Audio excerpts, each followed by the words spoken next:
சென்னையில் பல இடங்களில் ஒரு குழுவாக சைக்கிளிங் போகிற பழக்கம் அதிகரித்திருக்கிறது. கிழக்கு கடற்கரை சாலை, மாமல்லபுரம் சாலை அப்படின்னு.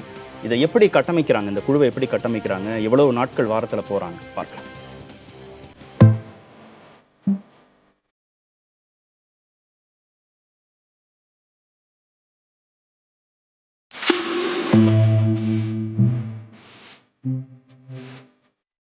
மாரத்தான் ஒன்றில் 200 கிலோமீட்டர் தொடர்ந்து சைக்கிள் ஓட்டியதன் நினைவாக இந்த டாட்டூவை கையில் வரைந்திருக்கிறார் சிந்து.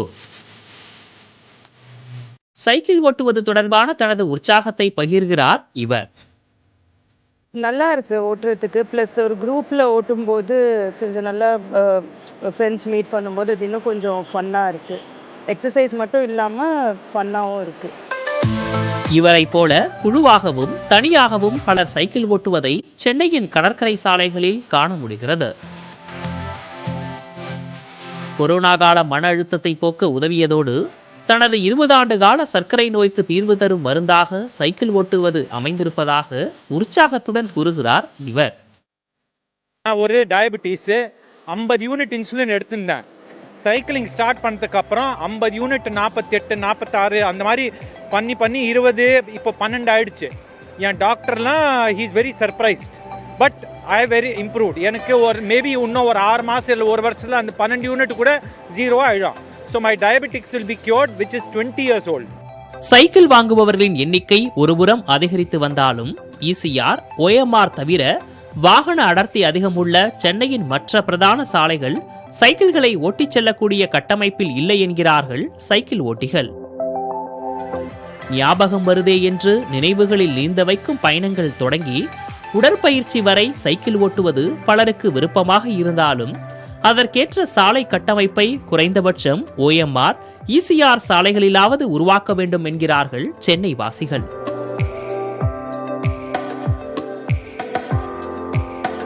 புதிய தலைமுறைக்காக ஒளிப்பதிவாளர் நரேஷுடன் செய்தியாளர் தாரணி.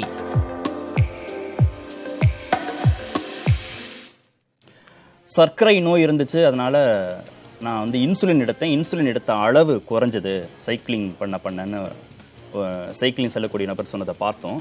சைக்கிளிங் பண்ணுறதுனால வேற என்னென்ன பயன்கள் இருக்கு, யார் யார் சைக்கிளிங் பண்ணக்கூடாது, சைக்கிள் யார் யார் ஓட்டக்கூடாது, டாக்டர் சொல்றாங்க பார்க்கலாம். சைக்கிளிங் ஒரு மிக சிறந்த ஒரு எக்ஸசைஸ். பல பெனிஃபிட்ஸ் இருக்குது சைக்கிளிங்னால. அது மெயினாக பார்த்தீங்கன்னா கார்டியோ எக்ஸசைஸ் கீழே வரும். ஸோ ஹார்ட் ரேட்டை நல்லா மெயின்டைன் பண்ணுறதுக்கு உதவுது. இதை தவிர பார்த்தீங்கன்னா போன்ஸோட ஸ்ட்ரென்த்துக்கு, ஜாயிண்டோட ஃப்ளெக்சிபிலிட்டிக்கு, நம்மளோட மென்டல் ஸ்ட்ரெஸ் லெவல்ஸை குறைக்கும். நம்ம ஸ்ட்ரெஸ்ஃபுல் லைஃப்பில் அந்த ஸ்ட்ரெஸ்ஃபுல் லைஃப்லாம் கம்மியாகும். மசில் ஸ்ட்ரென்த்தன் அடையும். இவ்வளோ ஏன் வெயிட் லாஸ்க்கு ஒரு மிக முக்கியமான ஒரு இதுவாக இது அமையுது. அதே மாதிரி சில பேரோட ஆங்ஸைட்டி, டிப்ரெஷன்ஸ் இதெல்லாம் கூட குறைக்குது. ஃபியூச்சரில் வர டயபெட்டிஸ், ப்ரெஷர்ஸ் இதெல்லாம் கூட இந்த சைக்கிளிங் நல்லா குறையுதுன்றது ப்ரூவன் ஃபேக்ட்ஸாக இருக்குது. யார் யாரெல்லாம் சைக்கிளிங் பண்ணக்கூடாது அப்படின்னு கேட்டிங்கன்னா, ஆஸ் சச் சைக்கிளிங்க்கு ஒரு பெரிய கான்ட்ராண்டிகேஷன்ஸ் அப்படின்னு கிடையாது. ஏன்னா இது ஒரு நல்ல ஒரு ஃபிசிக்கல் எக்ஸசைஸ். ஆனால் ஒரு சில பேர் யார் பண்ணக்கூடாதுன்னு பார்த்தீங்கன்னா, ஆல்ரெடி பேஷண்ட் ஆக்சிஜனில் இருக்காங்க. ஆக்சிஜன் இருக்கிற பேஷண்ட்டுக்கு போய் நீ சைக்கிளிங் பண்ணால் அவங்களுக்கு இன்னும் ஆக்சிஜன் டிமாண்ட் எவ்வளோ தேவைப்படும். ஸோ அந்த மாதிரி பேஷண்ட்ஸ் அவாய்ட் பண்ணிக்கணும். எனக்கு ஹார்ட் ஃபெயிலியர், எனக்கு ஹார்ட்டே சரியாக ஒர்க் ஆகல, ஹார்ட் ஃபெயிலியர் பேஷண்ட்ஸ், லங்ஸில் இந்த டெர்மினல் COPD, ILDன்னு சொல்லக்கூடிய பேஷண்ட்ஸ், அவங்களாம் ஆல்ரெடி அவங்க ஆக்சிஜன் சேச்சுரேஷனில் ஒரு 90 கீழே இருக்கும். இவங்களாம் பண்ண வேணும். அப்புறம் சிவியரான நீ பெயின், இந்த low back pain, disc problem இந்த மாதிரி இருக்கிறவங்களாம் அந்த போஸ்டர் போகும்போது ப்ராப்ளம் வரும். ஸோ இவங்களா மட்டும் சைக்கிளிங் அவாய்ட் பண்ணால் நல்லதாக இருக்கும். ஒரு குழுவை நிர்வகிக்கிறார் திரு ஃபெலிக்ஸ் ஜான். அவர் ஒரு குழுவாக நிறைய பேருக்கு சைக்கிளிங் கற்றுக் கொடுக்கறது, அழைச்சிட்டு போகிறது அப்படின்ற பணிகளில் தொடர்ந்து ஈடுபட்டு வரார். அவர் தான் இந்த அமர்வுல விருந்தினராக இணைந்திருக்கிறார். சார் வணக்கம். வணக்கம் சார். எத்தனை வருஷமா இந்த சைக்கிளிங்கான குழுலாம் இயங்குது உங்கள் தலைமையில்? என் தலைமையில் இல்லை சார். குழுக்கள் நிறைய பேர் தனித்தனியா உருவாக்கி சென்னையில கிட்டத்தட்ட ஒரு 30-35 குழுக்கள் இருக்கு. இதுல ரொம்ப ஆக்டிவா செயல்படுற குழுக்கள்னு பாத்தீங்கன்னா ஒரு 15 குழு ஆக்டிவா இருக்கு. இது கிட்டத்தட்ட 2009 இந்த ட்ரெண்ட் ஸ்டார்ட் ஆச்சு சென்னையில. இந்த ஃபிட்னஸ் சைக்கிளிங், இந்த லீஷர் சைக்கிளிங்ன்ற ட்ரெண்ட் 2009-10 இருந்து ஸ்டார்ட் ஆச்சு. ஆரம்ப காலத்துல பாத்தீங்கன்னா ஒரு 10 பேரா சேர்ந்து தொடங்கிய ஒரு குழுமம், அப்புறம் அப்படியே தனித்தனியா ஒருத்தர் வீட்டு அளவுல, நெய்பர்ஹுட் லெவல்ல அவங்க இணைஞ்சு செயல்பட ஆரம்பிச்சதுனால இப்போ கிட்டத்தட்ட நிறைய குழுக்கள் சென்னை சுத்தி நிறைய பேர் இருக்காங்க. எத்தனை வயசுக்கு மேல நீங்க அந்த குழுல இணைச்சு அழைச்சிட்டு போறீங்க? எத்தனை வயசு வரைக்கும் சேர்த்துக்கிறீங்க? வயசு முடிய வர ஓட்டலாம் சார். ஏன்னா சீனியர் சிட்டிசன்ஸும் இருக்கிறாங்க. ஆல்மோஸ்ட் 70 இயர்ஸ் ப்ளஸ் எல்லாம் வந்து ஓட்டுறாங்க. மினிமம் ஏஜ்னு பார்த்தீங்கன்னா 15 இல்லைன்னா 18 வைக்கிறோம். ஏன்னா because people has to attend. அவங்க பெற்றோர்கள் வந்து யாராவது கூட வந்தாங்கன்னா நல்லா இருக்கும், சின்ன வயசு பசங்க அப்படின்னா. இல்லைன்னா 15லேருந்து 18 வயசுக்குள்ள லிமிட் வச்சுக்கணும் மினிமம். முதல்ல சைக்கிள் ஓட்டக்கூடிய ஒரு நபர் தொடங்குறார் சைக்கிள் ஓட்டணும் அப்படிங்கிறவர் குறைந்தபட்சம் எத்தனை கிலோமீட்டர்லேருந்து தொடங்கலாம், எவ்வளவு வேகத்தில் ஓட்டலாம், ஏதாவது அது மாதிரியான ஏதாவது டிப்ஸ் இருக்கா? புதுசா ஒருத்தர் ஆரம்பிக்கிறாங்க அப்படின்னா அவங்க பாடி கண்டிஷன் எப்படி இருக்குன்றது யாருக்குமே தெரியாது, அவங்களுக்கும் தெரியாது. அதனால நான் எப்பவுமே என்ன சொல்லுவேன்னா, ஃபர்ஸ்ட் ஒரு 15 மினிட்ஸ் ஓட்டுங்க சைக்கிள். உங்க வீட்டுல இருந்து ஒரு 15 நிமிஷம் போங்க, ஒரு 5 நிமிஷம் ரெஸ்ட் எடுங்க. முடியல அப்படின்னா அப்படியே ரிட்டர்ன் வந்துருங்க. இல்ல இன்னும் கொஞ்சம் தூரம் போகலாம், ஒரு 10 நிமிஷம் ஒரு 5 நிமிஷம் எக்ஸ்ட்ரா போகலாம். ஸோ இதை வச்சுதான் அவங்க டிசைட் பண்ண முடியும். மினிமம் ஸ்டார்டிங் பாத்தீங்கன்னா ஒரு 8 கிலோமீட்டர் வந்து ஈஸியா ஓட்டிடுவாங்க. அதாவது போக வர 4 வர ஒரு 8 கிலோமீட்டர் வந்து ஈஸியா ஓட்டலாம். அது போக போக ப்ராக்டிஸ் பண்ணி கொஞ்சம் கொஞ்சமா வந்து ஜாஸ்தி பண்ணணும். ஒன்று டைம் ஜாஸ்தி பண்ணணும், இல்ல கிலோமீட்டர் ஜாஸ்தி பண்ணணும். இந்த மாதிரி ஜாஸ்தி பண்ணி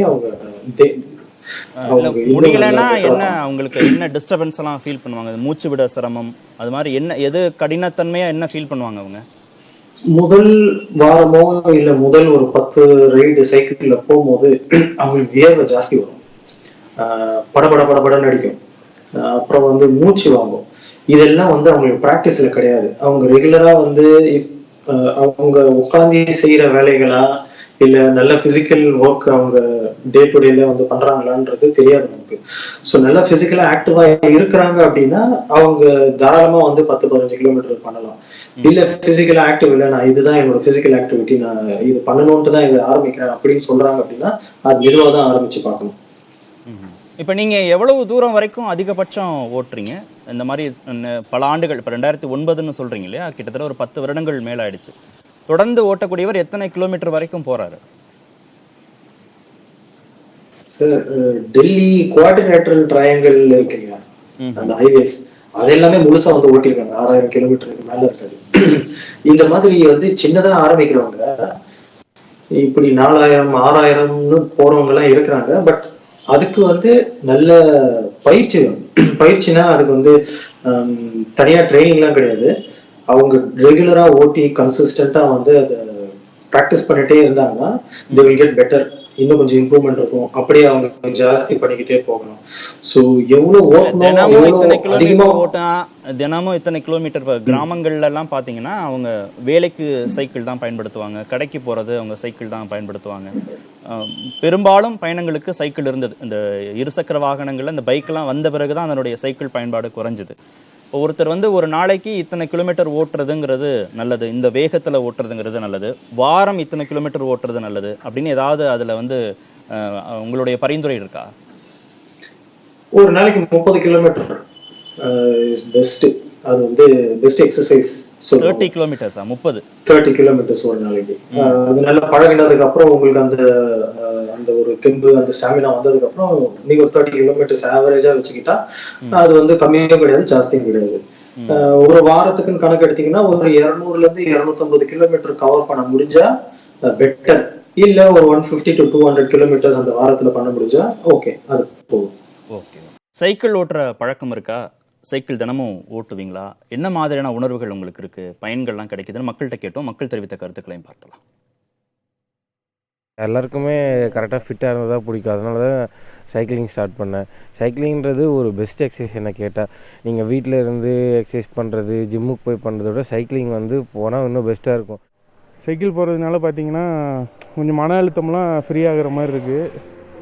அதாவது சாங்ஸ் கேட்டு போகிறது நல்லாயிருக்கும். கிளைமேட்டு காலையிலேயே போகிறதுக்கு வாக்கிங்கை விட அது பெஸ்ட்டாக இருக்குது. நம்ம வந்துட்டு என்ன ஐடி ஃபீல்டில் இருக்கோம். ஐடி ஃபீல்டில் நமக்கு இப்போ டூரிங் ஒர்க் ஃப்ரம் ஹோம்ன்றனால மார்னிங்லேருந்து நைட் வரைக்கும் கொஞ்சம் ஸ்ட்ரெஸ் அதிகமாக தான் இருக்குது. பட் அந்த சைக்கிளிங் ஓட்டுறதுனால நிறைய ரிலாக்ஸேஷன், நல்ல பசி எடுக்குது. அதே மாதிரி நல்ல தூக்கமும் நல்லா வருது. இப்போல்லாம் வந்து நாங்கள் ஓடி ஓடி விளையாடிட்டு இருந்தோம். ஸோ இப்போ அது மாதிரி யாரும் விளையாடுறதில்ல. எல்லாம் வீட்டிலே இருக்கிறதுனால, எல்லாம் மொபைல் பார்க்கறதுனால இந்த இதெல்லாம் வந்துட்டுருக்கு, அவ்வளோதான். ஸோ இந்த மாதிரி ஏதாவது எக்ஸசைஸு இல்லை ரன்னிங்கு வாக்கிங்கு ஏதோ ஒன்று போனால் கொஞ்சம் நல்லாயிருக்கும். ஸோ அந்த மாதிரி பிரச்சனை எதுவும் வராமல் இருக்கும். மெயின் காரணம் என்ன கேட்டிங்கன்னா உடம்பு ஆரோக்கியம்.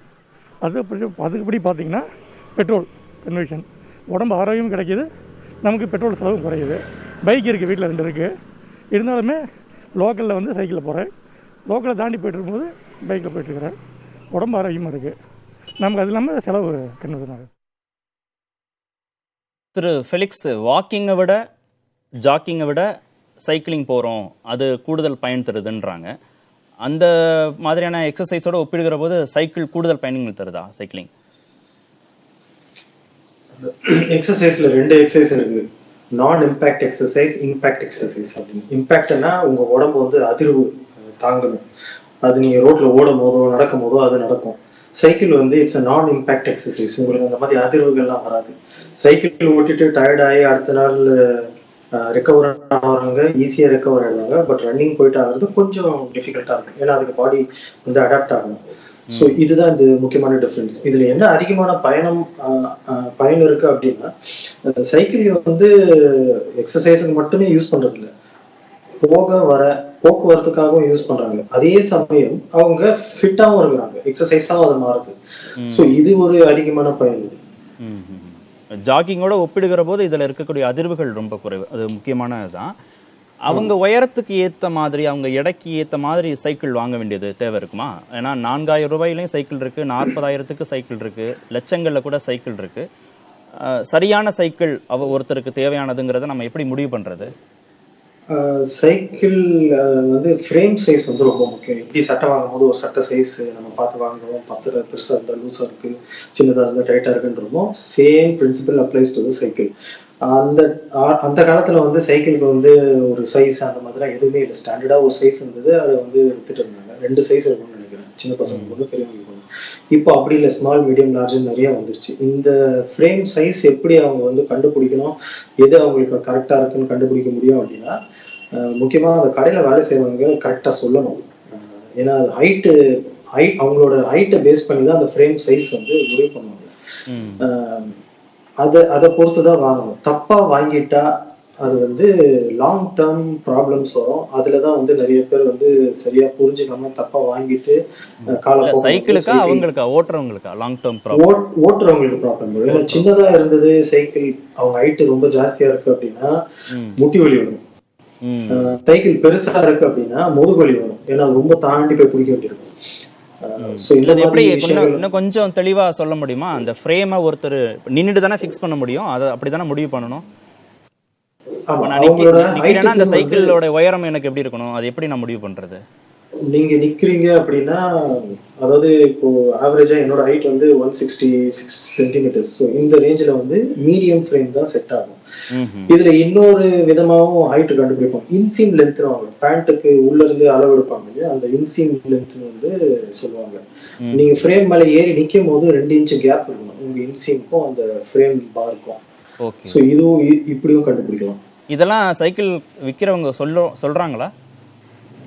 நிறைய கடையில ஸ்டாக் இருக்கிறத தள்ளி விடுவாங்க. பட் சில கடைகள்ல வந்து முக்கியமா அந்த டெக்னிக்கலா நாலேஜ் இருக்கவங்க வந்து சொல்லி கொடுப்பாங்க, சொல்லி அப்ராப்ரியேட் ஃப்ரேம்ஸ் வந்து சஜஸ்ட் பண்ணுவாங்க. விலை முக்கியமா? இப்போ 4000 இருந்தா ஒரு விதமான கட்டமைப்பு இருக்கும், இன்ஃப்ராஸ்ட்ரக்சர் இருக்கும். 40,000க்கும் 30,000க்கும் வாங்கும்போது கூடுதலா இருக்கும். அது ஏதாவது நமக்கு ஹெல்த்துக்கு உகந்ததா இருக்குமா விலை கூடும்போது? இல்ல, காசு ஜாஸ்தியானா உடம்பு நல்லாயிடும்னு அங்க பிரின்சிபலே கிடையாது. சைக்கிள் வந்து 4000ல இருந்து இருக்கு. இது ரெண்டாதான் டிஃபரன்ஷியேட் பண்ண முடியும். கியர் இல்லாத சைக்கிள், கியர் இருக்கிற சைக்கிள். இப்போ கியர் இருக்கிற சைக்கிள் நிறைய பேர் வந்து வாங்குறதுக்கு நான் வந்து பரிந்துரை பண்ணுவேன். ஏன் அப்படின்னா, இந்த பிரிட்ஜ் எல்லாம் ஏறும்போது, சின்ன சின்ன எலிவேஷன்ஸ் ஏறும்போது அவங்களுக்கு அது ஈஸியா இருக்கும். பட் கியர் இல்லாத சைக்கிளும் வந்து ஓட்டுறவங்க நிறைய பேர் இருக்கிறாங்க. அது ஓட்டி பழகி ஓட்ட முடியும் அப்படின்னா நீங்க அதுவே வாங்கி அதுவே பழகலாம், தப்பு இல்லை. ஸோ இதுல எஃபர்ட் கொஞ்சம் டிஃபர் ஆகும். ஏன்னா நீங்க அந்த கியர் இல்லாத சைக்கிள் வந்து உங்களோட ஃபிட்னஸ், உங்களோட உடல் நலத்தை பொறுத்து தான் நீங்க ஓட்ட போறீங்க. கியர்ல வந்து உங்களுக்கு கியர் கொஞ்சம் ஹெல்ப்ஃபுல்லா இருக்கும். Okay okay. இதுல இப்போ நம்ம நகர்ப்புறங்கள்ல, கிராமப்புறங்கள்ல இந்த பிரச்சனைகள் இல்லை. பொது போக்குவரத்து, சாலை போன்ற இதுல சைக்கிளுக்கான தனி பாதை அமைக்கிறது, அந்த மாதிரி ஏதாவது இன்னும் கூடுதலாக இந்த கட்டமைப்பை நம்ம உருவாக்க வேண்டியதா இருக்கு நகர்ப்புறத்துல?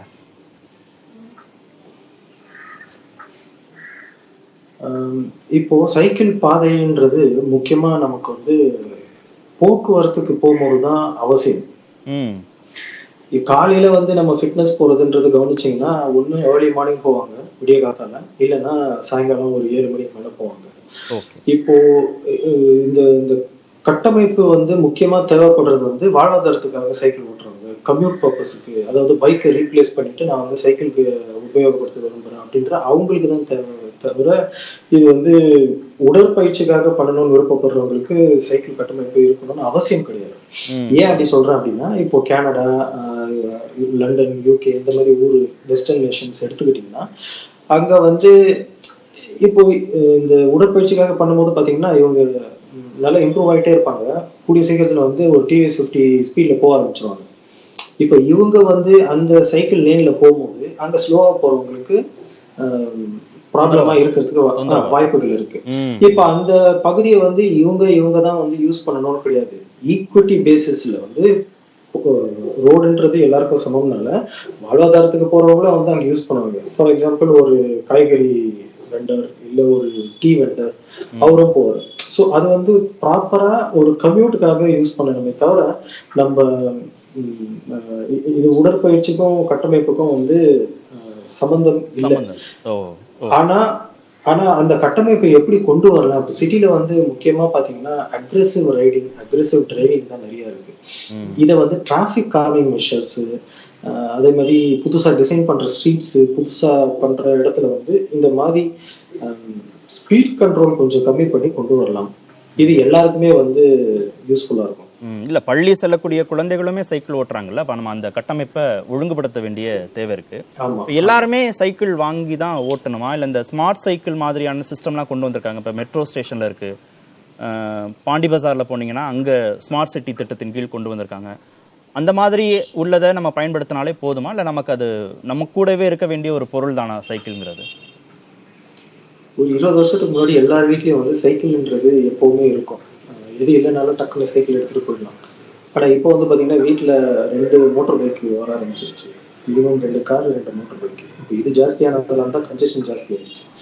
இப்போ சைக்கிள் இருக்கணுமா வேண்டாமான்றது சப்ஜெக்ட் அவங்கவுங்க தான் டிசைட் பண்ண வேண்டியது. இதுல ஸ்மார்ட் பைக் என்ன ரோல் பிளே பண்ணுது அப்படின்னு நம்ம முக்கியமா ஆழமா யோசிக்கும் போது, ஸ்மார்ட் பைக்கோட யூஸ் வந்து பாத்தீங்கன்னா ஃபர்ஸ்ட் மைல் லாஸ்ட் மைல் கனெக்டிவிட்டின்னு சொல்லுவோம். அதாவது இப்போ ஸ்மார்ட் பைக் லொக்கேஷன்ஸ்லாம் கவனிச்சிங்கன்னா ஒரு பஸ் ஸ்டாப்போ ஒரு எம்ஆர்டிஎஸ் இல்லை மெட்ரோ ஸ்டேஷன் பக்கத்தில் இருக்கும். அதே மாதிரி ஒரு ஏரியாவில் இருக்குது அப்படின்னா அங்கேருந்து இன்னொரு ஸ்டேஷன் வந்து ஒரு பஸ் ஸ்டாப்பு, ஒரு மெட்ரோ ஸ்டேஷன், ஒரு ரயில்வே ஸ்டேஷன் பக்கத்தில் இருக்கும். இது வீட்டிலேருந்து அங்கே போய் சைக்கிள் எடுத்துகிட்டு அங்கேருந்து ஸ்டேஷன் போய் அங்கே இருக்கிற ஸ்டேஷனில் விட்டுட்டு அப்புறம் ட்ரெயினில் போயிட்டு அப்புறம் ட்ரெயின்லேருந்து இறங்கி அவங்க ஆஃபீஸ் போகிற இடத்துக்கு ஒரு கனெக்டிவிட்டி தான் இது. இப்போ இதை எடுத்து நம்ம ஃபிட்னஸ்க்காக ரீபர்பஸ் பண்ணும்போது அதோட பயன் உண்டு, இல்லைன்னு சொல்லல, யூஸ் பண்ணலாம், தப்பு இல்லை. பட் கோல் மாறுது. ஸோ அந்த கம்யூட் பர்பஸை வந்து என்கரேஜ் பண்றது தான் நம்ம யோசிக்கணும். ஏன்னா தட் ஆக்சுவலி பார்த்தீங்கன்னா ஒரு கான்ட்ரிபியூஷனா மாறும். ஓகே ஓகே ஓகே, நன்றி. சைக்கிளிங் பற்றி ரொம்ப விரிவாக சொன்னீங்க. நிகழ்ச்சியை முடிக்கிறதுக்கு முன்பாக எழுத்தாளர் திரு அதிஷா சைக்கிளிங் அடிப்படையாக கற்றுக்கிறதுக்கு ஒரு புத்தகம் பரிந்துரை பண்ணியிருக்காரு. என்னன்னு பார்த்துட்டு நிறைவு செய்யலாம். சைக்கிளிங் மட்டும் கிடையாது, எந்த உடற்பயிற்சியாக இருந்தாலும் அது பற்றின தீவிரமான ஒரு அறிவும் அது சார்ந்த விஷயங்களையும் நம்ம முன்னாடி தெரிஞ்சுக்கிறதுங்கிறது நிச்சயமாக நம்மளுடைய தொடர்ச்சியான பயணத்துக்கு வந்து உதவும். அந்த வகையில் வந்து 2 விஷயங்களை நான் வந்து பரிந்துரை செய்வேன். ஒன்று வந்து அது பற்றின அறிவுகளை தரக்கூடிய ஒரு நூலை படிக்கலாம். கூடவே அந்த விளையாட்டில் ஈடுபடக்கூடிய குழுக்களில் நம்ம வந்து இணைஞ்சிக்கிறது ரொம்ப உதவி செய்வோம். அந்த வகையில் சைக்கிளிங் அப்படிங்கிற விஷயத்தை தெரிஞ்சுக்கிறதுக்கு எஸ்கேப் வெலாசிட்டி அப்படிங்கிற கோகுல் கிருஷ்ணா அப்படிங்கிறவர் எழுதின அந்த நூலை வந்து நான் பரிந்துரை செய்வேன். அந்த நூல் வந்து சைக்கிளிங்கோட அடிப்படைகளை நம்ம புரிஞ்சுக்கிறதுக்கு உதவும். கூடவே அதுக்காக நம்ம எப்படி நம்மளை ப்ரிப்பேர் பண்ணிக்கிறது, என்ன மாதிரி விஷயங்களை செய்யணும், எப்படி ஒரு சைக்கிளை வாங்கணும், அதை பராமரிக்கணும், என்ன மாதிரி உடை அணியணும், இந்த மாதிரியான எல்லா பேசிக் டீட்டெயில்ஸையும் வந்து அந்த நூலில் வந்து அவர் சொல்லியிருப்பார். ஆனால் அதை வந்து வெறும் ஒரு டெக்னிக்கலாக சொல்லிக்காமல் ஒரு கதை மாதிரி அவருடைய அனுபவங்கள்லேருந்து அதை சொல்லும்போது நம்ம ஈஸியாக புரிஞ்சுக்கவும் அதை பின்பற்றவும் உதவும் அப்படிங்கிறது ரொம்ப முக்கியமானது. இது சைக்கிளிங் மட்டும் பண்ணுறவங்க படிக்கணும்னு அவசியம் கிடையாது. ஃபார் எனி ஸ்போர்ட் புதுசாக ஸ்டார்ட் பண்ணுறவங்க எல்லாருக்குமே ஒரு பெரிய உந்துதலாக அந்த நூல் வந்து இருக்கும் அப்படின்னு நான் நம்புகிறேன். ஸோ இந்த நூலை வந்து புதுசாக சைக்கிளிங் போகிற எல்லாருமே கட்டாயம் வாங்கி படிக்கணும் அப்படிங்கிறது என்னுடைய பரிந்துரை. புத்தகத்தோட பேர் வந்து எஸ்கேப் வெலாசிட்டி, ஆசிரியர் பேர் கோகுல் கிருஷ்ணா. சென்னையில் புத்தக காட்சி நடக்கிறதுனால அந்த சைக்கிளிங் குறித்து அந்த அடிப்படையில் அந்த புத்தகத்திலேருந்து நம்ம தெரிஞ்சுக்கலாம் அப்படிங்கிறதுனால அந்த புத்தக பரிந்துரையை செஞ்சோம்.